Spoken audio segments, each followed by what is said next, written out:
ದೇವರ ಮಕ್ಕಳೇ, ಸಬ್ಬತ್ ಶಾಲೆ ಕಾರ್ಯಕ್ರಮಕ್ಕೆ ನಿಮಗೆ ಸುಸ್ವಾಗತ. 11ನೆಯ ಪಾಠ, ತಂದೆ, ಮಗ, ಪವಿತ್ರಾತ್ಮ. ತ್ರಯೇಕತ್ವದ ಮೂಲವನ್ನ ಹರಿಯಿರಿ.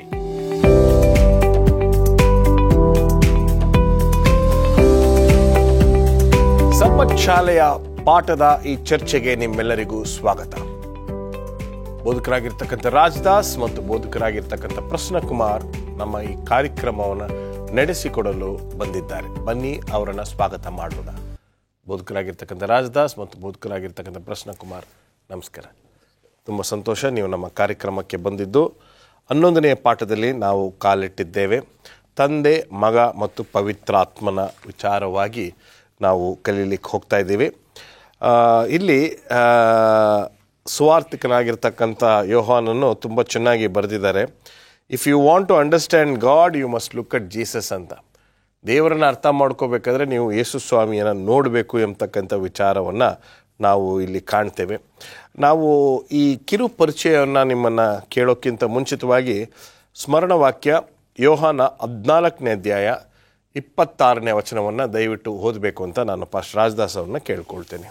ಆದರೆ ಆ ಸಹಾಯಕನು ಅಂದರೆ ನನ್ನ ಹೆಸರಿನಲ್ಲಿ ತಂದೆಯು ಕಳುಹಿಸಿಕೊಡುವ ಪವಿತ್ರಾತ್ಮನೇ ನಿಮಗೆ ಎಲ್ಲವನ್ನು ಉಪದೇಶಿಸಿ ನಾನು ನಿಮಗೆ ಹೇಳಿದ್ದನ್ನೆಲ್ಲ ನಿಮ್ಮ ನೆನಪಿಗೆ ತರುವನು. ಹೇಳಿ ಪಾಸ್ಟ್ರೆ, ಈ ಒಂದು ವಾರದಲ್ಲಿ ನಾವು ಕಲಿತಕ್ಕಂಥ ವಿಚಾರಗಳನ್ನು ಸ್ವಲ್ಪ ಒಂದು ಸಣ್ಣ ಕಿರು ಪರಿಚಯವನ್ನು ಮಾಡಿಕೊಡಿ. ಈ ವಾರದಲ್ಲಿ ನಾವು ಯೋಹಾನನು ಯಾವ ರೀತಿಯಲ್ಲಿ ತಂದೆ, ಮಗ, ಪವಿತ್ರಾತ್ಮ ಈ ತ್ರಯೇಕ ದೇವರುಗಳು, ಅದರ ತ್ರಯೇಕತ್ವವು ಹೇಗೆ ಒಂದಾಗಿದೆ, ಆದಿಕಾಂಡದಿಂದ ಅಂದರೆ ಮೋಶೆಯು ಬರೆದಂಥ ಗ್ರಂಥದಿಂದಲೂ ಸಹ ಇದೇ ಒಂದು ವಿಷಯವನ್ನು ಪ್ರಸ್ತಾಪ ಮಾಡ್ತಾ ಇದೆ. ಇಲ್ಲಿ ಯೋಹಾನನು ಯೇಸು ಕ್ರಿಸ್ತನು ಒಬ್ಬ ಮೆಸ್ಸಿಯನು, ಪ್ರವಾದಿಗಳು ನುಡಿದಂತೆ ಆತನು ವಾಗ್ದಾನಗಳನ್ನು ನೆರವೇರಿಸಿದ್ದಾನೆ, ಆತನು ನಮಗೆ ಸಾಕ್ಷಿಯಾಗಿದ್ದಾನೆ ಮತ್ತು ಆತನೇ ಇರುವಾತನು ಎಂಬತಕ್ಕಂಥದ್ದನ್ನು, ಆತನ ಮಾನವೀಯ ಗುಣವನ್ನು ಮಾತ್ರವಲ್ಲ ದೈವಿಕ ಗುಣವನ್ನು ಸಹ ನಮಗೆ ತಿಳಿಸಿಕೊಟ್ಟಿದ್ದಾನೆ. ಯೋಹಾನ 1ನೇ ಅಧ್ಯಾಯದಲ್ಲಿ ಆ ಇಡೀ ತ್ರಯೇಕತ್ವವು ನಮಗೆ ಇರುವಂಥದ್ದಾಗಿದೆ. ಆದಿಯಲ್ಲಿ ದೇವರಿತ್ತು, ದೇವರ ಬಳಿಯಲ್ಲಿ ಆ ವಾಕ್ಯವಿತ್ತು, ಆ ವಾಕ್ಯವೆಂಬುದೇ ನರವತಾರವಿತ್ತು ಎಂಬುದಾಗಿ ಎಲ್ಲವನ್ನ ಸ್ವಾಮಿ ಯೋಹಾನ ನಮಗೆ ಸ್ಪಷ್ಟವಾಗಿ ತಿಳಿಸಿಕೊಡುವಂತನಾಗಿದ್ದಾನೆ. ಅಂದರೆ ತಂದೆಯನ್ನ ನಮಗೆ ತೋರಿಸಿಕೊಡು ಎಂಬುದಾಗಿ ಶಿಷ್ಯರು ಕೇಳಿದಂಥ ಒಂದು ಪ್ರಶ್ನೆಗೆ ದೇವರು ಕೊಡ್ತಕ್ಕಂಥ, ಯೋಹಾನ ಹೇಳ್ತಕ್ಕಂಥದ್ದು, ಯೇಸು ಸ್ವಾಮಿ ಹೇಳ್ತಕ್ಕಂಥದ್ದು, ನನ್ನನ್ನು ನೋಡಿದ ಹಾಗೆ, ನನ್ನನ್ನು ನೋಡಿದ್ರೆ ನನ್ನ ತಂದೆಯನ್ನು ನೋಡಿದ ಹಾಗೆ. ಅಂದರೆ ಆ ಯೇಸು ಕ್ರಿಸ್ತನಲ್ಲಿ ಆ ತ್ರಯೇಕತ್ವದ ಗುಣಗಳು ಇದ್ದವು. ಈ ತ್ರಯೇಕತ್ವ ಎಂಬತಕ್ಕಂಥದ್ದು ಒಂದು ಗೊಂದಲವನ್ನು ಸೃಷ್ಟಿ ಮಾಡ್ತದೆ. ಅನೇಕರಿಗೆ ಅರ್ಥ ಆಗಲ್ಲ.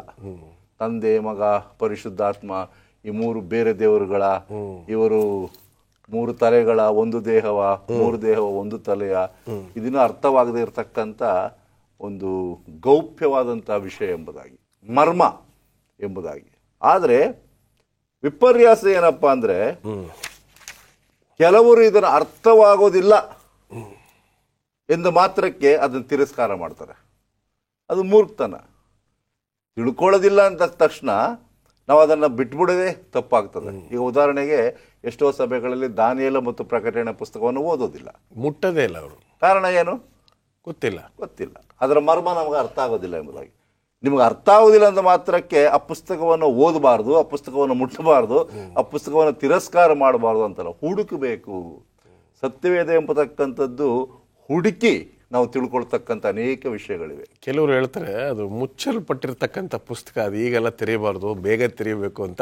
ಆ ಒಂದು ವಚನವನ್ನು ಇಟ್ಕೊಂಡು ಎಷ್ಟೋ ಜನ ಪ್ರಕಟಣೆ ಪುಸ್ತಕವನ್ನು ಓದಲ್ಲ. ಖಂಡಿತವಾಗಿ. ಅದಕ್ಕೋಸ್ಕರ ಈ ವಾರದ ಪಾಠದಲ್ಲಿ ಯೋಹಾನ ನಮಗೆ ತಂದೆ, ಮಗ, ಪರಿಶುದ್ಧಾತ್ಮ ಯಾವ ರೀತಿಯಲ್ಲಿ ಮಾನವೀಯ ರಕ್ಷಣೆಯಲ್ಲಿ, ಮಾನವನ ರಕ್ಷಣೆಯಲ್ಲಿ ಕೆಲಸವನ್ನು ಮಾಡುತ್ತಾರೆ, ಅವರ ಪಾತ್ರಗಳೇನು, ಅದನ್ನು ಯಾವ ರೀತಿಯಲ್ಲಿ ನಮಗೆ ಸರಳವಾಗಿ ತಿಳಿಸಿಕೊಡುತ್ತಿದ್ದಾನೆ ಎಂಬುದು ಯೋಹಾನನ ಒಂದು ತಿರುಳಾಗಿದೆ. ವಂಡರ್ಫುಲ್. ಭಾನುವಾರದ ಪಾಠಕ್ಕೆ ನಾವು ಬರುವುದಾದರೆ, ಪರಲೋಕದ ತಂದೆ ಹೇಳಿ. ಪರಲೋಕದ ತಂದೆ, ಈ ತ್ರಯೇಕ ದೇವರಲ್ಲಿ ಮೊದಲನೇದಾಗಿ ತಂದೆ, ನಂತರ ಮಗ, ಪವಿತ್ರಾತ್ಮ. ಈ ಭಾನುವಾರದಲ್ಲಿ ನಾವು ತಂದೆ ಅನ್ನೋ ಕುರಿತು, ಪರಲೋಕದ ತಂದೆ, ನಾವು ಪರಲೋಕದ ಪ್ರಾರ್ಥನೆ ಮಾಡೋರು ಪರಲೋಕದಲ್ಲಿ ನಮ್ಮ ತಂದೆ ಎಂಬುದಾಗಿ ನಾವು ಉದ್ದೇಶಿಸಿ ಪ್ರಾರ್ಥನೆ ಮಾಡ್ತೇವೆ. ಆ ತಂದೆಯನ್ನು ಕುರಿತು ಮಾತಾಡುವಾಗ ಆದಿಕಾಂಡ 1ನೇ ಅಧ್ಯಾಯ 1ನೇ ವಚನದಲ್ಲಿ ನಾವು ಓದ್ತೇವೆ, ಆದಿಯಲ್ಲಿ ದೇವರು ಆಕಾಶವನ್ನು ಭೂಮಿಯನ್ನು ಉಂಟು ಮಾಡಿದನು, ಭೂಮಿಯು ಕ್ರಮವಿಲ್ಲದೆಯೂ ಬರಿದಾಗಿಯೂ ಇತ್ತು, ಆದಿ ಸಾಗರದ ಮೇಲೆ ಕತ್ತರಿತ್ತು, ದೇವರ ಆತ್ಮವು ಜಲ ಸಮೂಹಗಳ ಮೇಲೆ ಚಲಿಸಿತು. ಇಲ್ಲಿ ತಂದೆ, ಮಗ, ಪವಿತ್ರಾತ್ಮ, ಆ ತ್ರಯೇಕ ದೇವರನ್ನು ಮೊದಲನೇ ವಚನದಲ್ಲಿ ನಾವು ಕಾಣ್ತೇವೆ. ದೇವರಾತ್ಮ, ದೇವರು ಅಲ್ಲಿದ್ದ. ಮತ್ತು ನಾವು ಯೋಹಾನ 1ನೇ ಅಧ್ಯಾಯ 1ನೇ ವಚನದಲ್ಲಿ 14 ವಚನದಲ್ಲಿ ಆತನಿಲ್ಲದೆ ಒಂದು ಸೃಷ್ಟಿ ಆಗಲಿಲ್ಲ, ಯಾರಿಲ್ಲದೆ? ಮಗನಿಲ್ಲದೆ. ಸೊ ತಂದೆ, ಮಗ, ಪವಿತ್ರಾತ್ಮ ದೇವರು ಸೃಷ್ಟಿಯ ಕಾರ್ಯದಲ್ಲಿ ತೊಡಗಿದ್ರು ಎಂಬುದಾಗಿ ನಮಗೆ ಭಾಳ ಸ್ಪಷ್ಟವಾಗಿ ಆದಿಕಾಂಡ 1ನೇ ಅಧ್ಯಾಯ 1ನೇ ವಚನದಲ್ಲಿ ಸಾಬೀತಾಗುತ್ತೆ. ಆದರೆ ಈಗ ನಾವು ಉದ್ದೇಶವಾಗಿ ಮಾತಾಡೋದೇನಂತ ಹೇಳಿದ್ರೆ, ತಂದೆ, ಮಗ, ಪರಲೋಕದ ತಂದೆ ಏನು ಮಾಡ್ತಾರೆ, ಅವ್ರು ಮಾಡುವಂಥ ಕೃತ್ಯಗಳನ್ನು ನೋಡಿ ನಾವು ಗುರುತಿಸ್ಬೋದಾಗಿದೆ. ಮೊದಲನೇದಾಗಿ ಯೋಹಾನ 3ನೇ ಅಧ್ಯಾಯ 16-17 ಓದುವಾಗ ಅಲ್ಲೇನು ಹೇಳುತ್ತೆ? ದೇವರು ಲೋಕದ ಮೇಲೆ ಎಷ್ಟೋ ಪ್ರೀತಿಯನ್ನು ಇಟ್ಟು ತನ್ನ ಒಬ್ಬನೇ ಮಗನನ್ನು ಕೊಟ್ಟನು. ಸೊ ತಂದೆ ಏನು ಕೊಟ್ಟ? ತನ್ನ ಮಗನನ್ನು ಕೊಟ್ಟನು. ಅದು ಮೊದಲನೇ ಕಾರ್ಯ, ಮಗನನ್ನು ಕೊಡುವಂಥದ್ದು. ತನ್ನ ಮಗನನ್ನು ಏನಕ್ಕಾಗಿ ಕಳಿಸಿದ? ಈ ಲೋಕದ ಜನರನ್ನು ರಕ್ಷಿಸಲಿಕ್ಕೋಸ್ಕರ, ಎಲ್ಲ ಲೋಕದ ಜನರನ್ನು. ಎರಡನೇದಾಗಿ ಯೋಹಾನ 5ನೇ ಅಧ್ಯಾಯ 22-30 ಹೇಳ್ತೇವೆ, ಆತನು ತನ್ನ ಮಗನನ್ನು ನಮಗೆ ಅರ್ಪಿಸಿದ ಏನಕ್ಕೋಸ್ಕರ? ಒಂದು ನ್ಯಾಯ ತೀರ್ಪು ಮಾಡಲಿಕ್ಕೋಸ್ಕರ, ಜಡ್ಜ್ ಅಂತ ಹೇಳ್ತಾರೆ. ಸೊ ಕೊಟ್ಟದ್ದು ರಕ್ಷಿಸಲಿಕ್ಕೋಸ್ಕರ, ಎರಡನೇದಾಗಿ ನ್ಯಾಯ ತೀರ್ಪು ಮಾಡಲಿಕ್ಕೋಸ್ಕರ. ಮೂರನೇದಾಗಿ ತಂದೆ ಏನು ಮಾಡ್ತಾರೆ ಅಂತ ಹೇಳಿದ್ರೆ, ಆತನು ಇಹಲೋಕದ ಜನರಿಗೆ ಆಹಾರವನ್ನು ಕೊಡುವಂಥ ಆತ. ಭಾಳ ಸ್ಪಷ್ಟವಾಗಿ ಹೇಳುತ್ತೆ 6ನೇ ಅಧ್ಯಾಯ 32ನೇ, ಯೋಹಾನ 6ನೇ ಅಧ್ಯಾಯ 32ನೇ ವಚನವನ್ನು ಓದೋಣ. ಅಲ್ಲಿ ಭಾಳ ಸ್ಪಷ್ಟವಾಗಿ ತಂದೆ ಏನು ಕೊಡ್ತಾರೆ ಅಂತ ಹೇಳುವಾಗ ಭಾಳ ಸ್ಪಷ್ಟವಾಗಿ ಯೋಹಾನ ಬರೀತಾನೆ. 6ನೇ ಅಧ್ಯಾಯ 32ನೇ ವಚನ ನೋಡಿ, ನಿಮಗೆ ನಿಜವಾಗಿ ಹೇಳುತ್ತೇನೆ, ಮೋಶೆ ನಿಮಗೆ ಪರಲೋಕದಿಂದ ರೊಟ್ಟಿ ಕೊಟ್ಟವನಲ್ಲ, ನನ್ನ ತಂದೆಯು ಪರಲೋಕದಿಂದ ಬರುವ ನಿಜವಾದ ರೊಟ್ಟಿ. ಸೊ ಪರಲೋಕ ತಂದೆನೇ ನಿಜವಾದ ರೊಟ್ಟಿ. ಆತನು ರೊಟ್ಟಿಯನ್ನು ಇಸ್ರೇಲ್ ಜನರಿಗೆ ಕೊಟ್ಟ ಎಂಬುದಾಗಿ. ನಂತರ 4ನೇದಲ್ಲಿ ನೋಡ್ತೇವೆ, ಸ್ವಾಮಿ ತಂದೆ ಹೇಳ್ತಾನೆ, ನನ್ನ ಹೆಸರಲ್ಲಿ ನೀವು ಏನಾದರೂ ಕೇಳ್ಕೊಳ್ಳಿ, ನನ್ನ ತಂದೆ ನಿಮಗೆ ಕೊಡ್ತಾನೆ ಅಂತ ಯೇಸು ಸ್ವಾಮಿ ಹೇಳ್ತಾರೆ. ನನ್ನ ಹೆಸರು ಕೇಳ್ರಿ, ಅದ್ರ ಕೊಡೋರು ಯಾರು? ನಾನು ತಂದೆ ಕೊಡ್ತಾನೆ ಎಂಬುದಾಗಿ. ಆ ಪ್ರಯುಕ್ತವಾಗಿ ತಂದೆ ಹೆಸರಲ್ಲಿ ನಾವು ಪ್ರಾರ್ಥನೆ ಮಾಡುವಾಗ, ಯೇಸು ಸ್ವಾಮಿ ಹೆಸರಲ್ಲಿ ಪ್ರಾರ್ಥನೆ ಮಾಡುವಾಗ ತಂದೆಯಾದ ದೇವರು ನಮಗೆ ಎಲ್ಲವನ್ನು ಕೊಡ್ತಾನೆ ಎಂಬ ನಂಬಿಕೆ ನಂದಾಗಿದೆ. ವಂಡರ್ಫುಲ್. ಇದ್ರ ಬಗ್ಗೆ ಇನ್ನೂ ಮಾತಾಡೋಣ. ಒಂದು ಸಣ್ಣ ವಿರಾಮಕ್ಕೆ ಸಮಯ ಇದೆ. ಒಂದು ಸಣ್ಣ ವಿರಾಮ.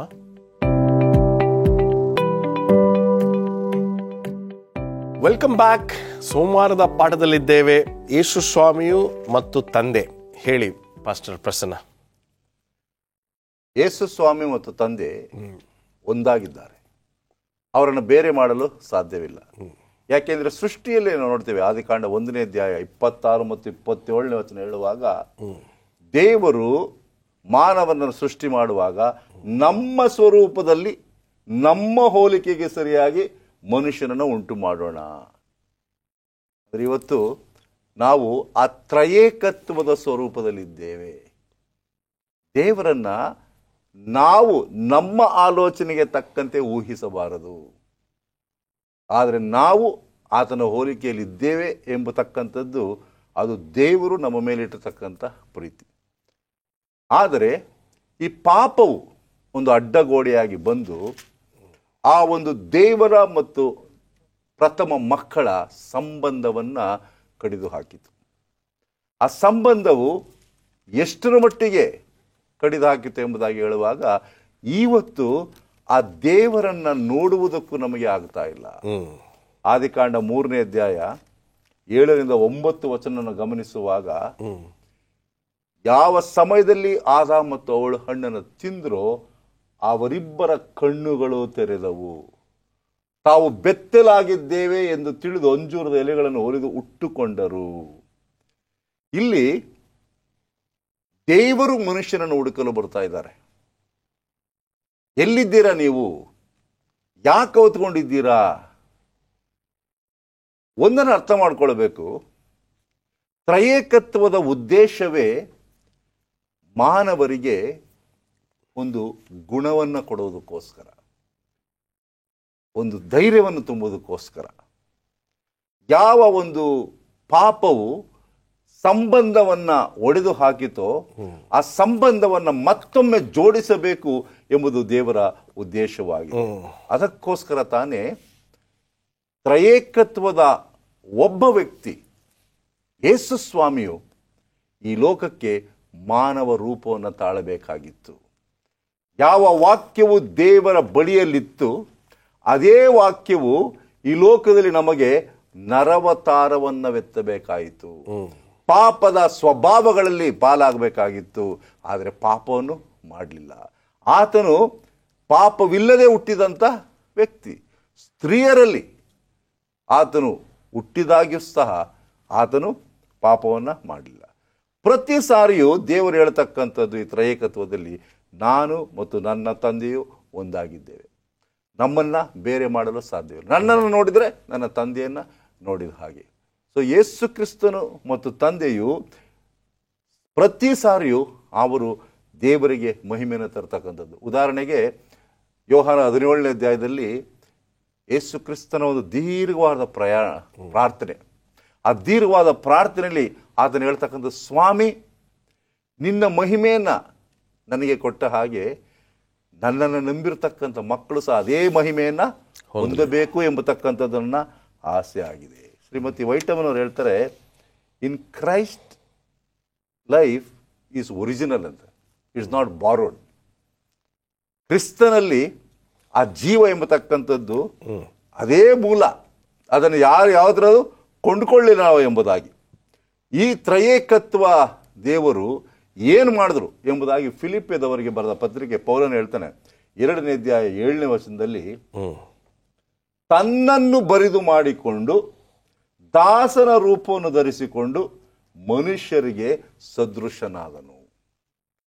ಇವತ್ತು ನಮ್ಮ ಜೊತೆಯಲ್ಲಿ ನಮ್ಮೊಟ್ಟಿಗೆ ಕುಳಿತು ನಮ್ಮ ಹಾಗೆ ಇದ್ದು ನಮ್ಮ ಲೋಕದಲ್ಲಿ ಇದ್ದು ಪಾಪಿಗಳ ಮಧ್ಯದಲ್ಲಿ ಊಟ ಮಾಡುತ್ತಾ ಪಾಪಿಗಳ ಜೊತೆಯಲ್ಲಿ ಒಡನಾಟ ಮಾಡುತ್ತಾ ಒಂದು ಮಾದರಿನೇ ತೋರಿಸಿದಂಥ ಆ ತ್ರಯೇಕತ್ವದ ದೇವರು, ಆ ದೈವಿಕವಾದ ಕ್ರಿಸ್ತನು ನಮಗೆ ನಿತ್ಯ ಜೀವವನ್ನು ಕೊಡಲು ಬಂದಿದ್ದಾರೆ.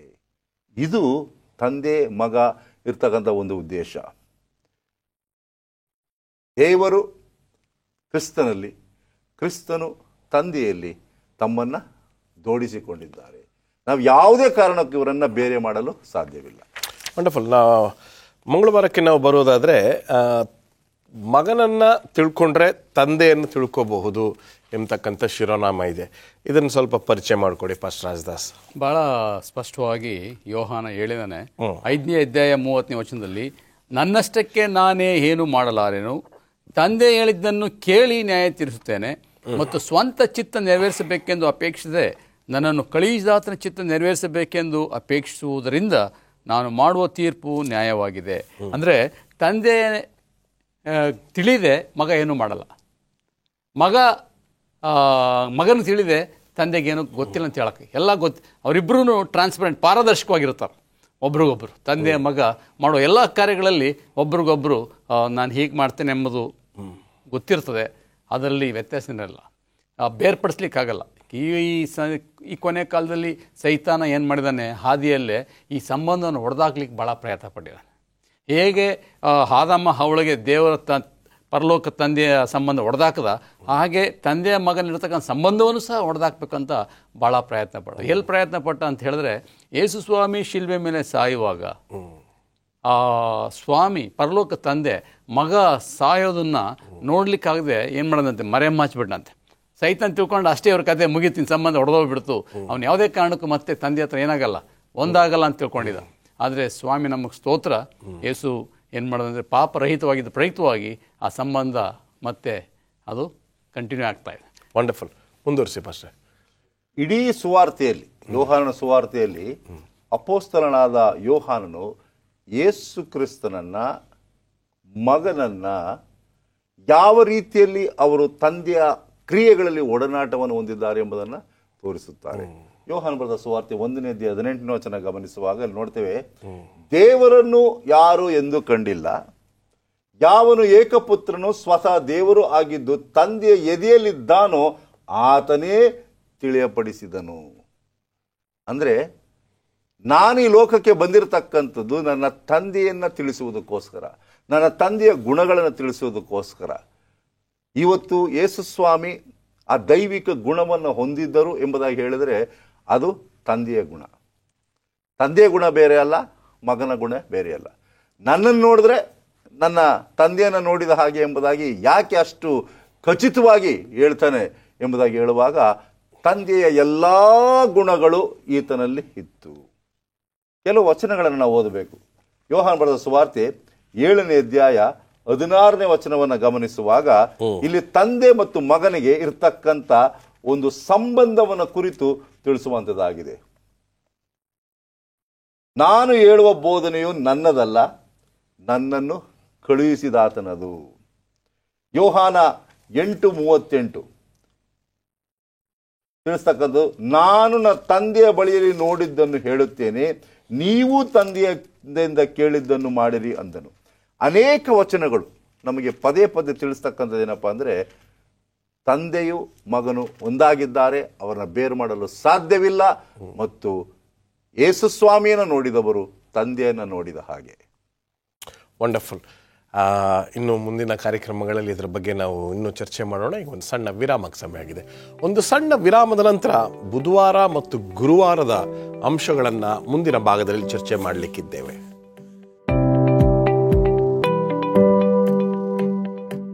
Welcome back. ಬನ್ನಿ ನಮ್ಮ ಚರ್ಚೆಯನ್ನು ಮುಂದುವರಿಸ್ಕೊಂಡು ಹೋಗೋಣ. ಬುಧವಾರದ ಪಾಠಕ್ಕೆ ಬಂದಿದ್ದೇವೆ.